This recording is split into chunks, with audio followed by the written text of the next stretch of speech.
Приветик! Захотелось нам какао или горячего шоколада, как называют этот напиток за границей. Это очень популярный напиток, особенно на Рождество и на Новый год. Пахнет он необыкновенно празднично. Ну и, конечно, приготовить этот напиток можно в любой день. И дети, и взрослые будут пить его с удовольствием. Хочу поделиться с вами двумя разными рецептами – французским и итальянским. Тот же какао, но с разными добавками и немножко приготовлен по-разному. Первый рецепт – горячий шоколад или какао по-французски. Рецепт я вам дам на одну порцию, можете смело увеличивать. Уверена, вам понравится. В молоко добавлю немножко ванилина. У меня ванильный сахар. Можете добавлять ванилин или ванильную эссенцию, а сахар добавляйте по вкусу. Если пьете без сахара, то добавляйте без сахара. Я добавлю чайную ложечку ванильного сахара, щепотку соли, немножечко корицы, буквально вот на кончике ножа, и столовую ложку какао. Вот так, неполную столовую ложечку. Теперь поставлю молоко на плиту и буду нагревать. Поставила молоко на плиту и нагреваю до полного растворения сахара и какао. Со стеночек все остатки аккуратненько снимаем. Уже идет от молока пар, добавляю черный шоколад. Его можно нарезать кусочками или просто вот так поломать. Убавляю огонь и дам шоколаду полностью раствориться. Аккуратненько снимаю со стенок все остатки шоколада, какао. Продолжаю помешивать.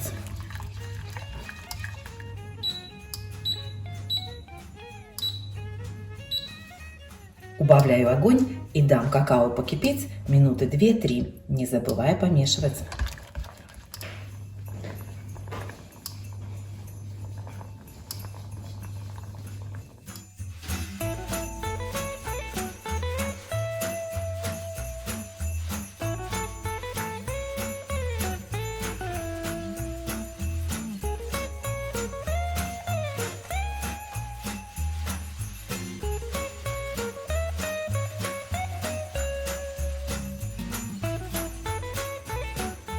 Ну и второй рецепт – это рецепт горячего шоколада или какао по-итальянски.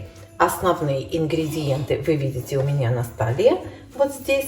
Их всего 4. Ну и специи я добавлю на свой вкус. Я добавлю корицу и ванилин, потому что я их люблю. Вы добавляете то, что любите. Можно добавить кардамон еще, если хотите. Смотрите, как вам нравится. Итак, приступим. Молоко выливаю в ковшик, в котором буду готовить. Оставлю буквально 2 столовые ложки. Вот сюда насыплю крахмал. Хорошо перемешаю, чтобы не было комочков. Рецепт я вам, как всегда, оставлю под видео. Крахмал можете добавлять чуть больше или чуть меньше, в зависимости от того, какой густоты вы хотите горячий шоколад. Сюда в ковшик кладу какао. Просеиваю, чтобы не было комочков. Можно процедить какао позже. И добавлю сюда буквально вот щепотку соли. Удобнее всего размешивать венчиком. И теперь поставлю молоко на плиту. Будем нагревать. Не забываю помешивать и нагреваю, пока не растворится какао. Обратите внимание, что сахар я не добавляю. Для меня даже без сахара с шоколадом очень вкусно, очень сладко. Если вы любите послаще, попробуйте на вкус и добавьте сахар.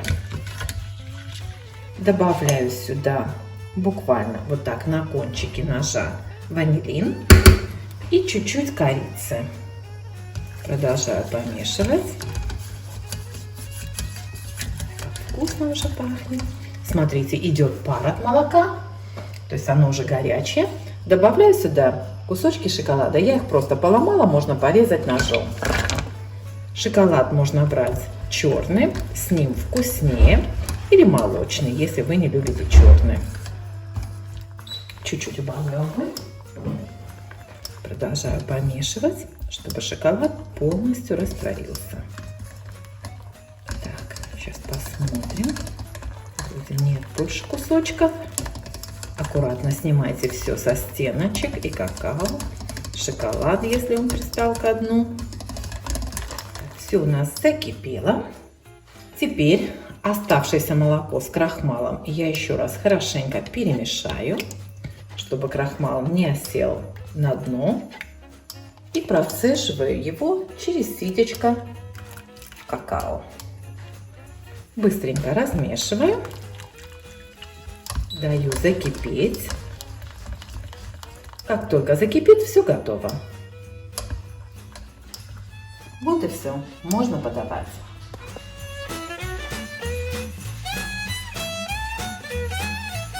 Можно присыпать шоколадом или украсить зефирчиками.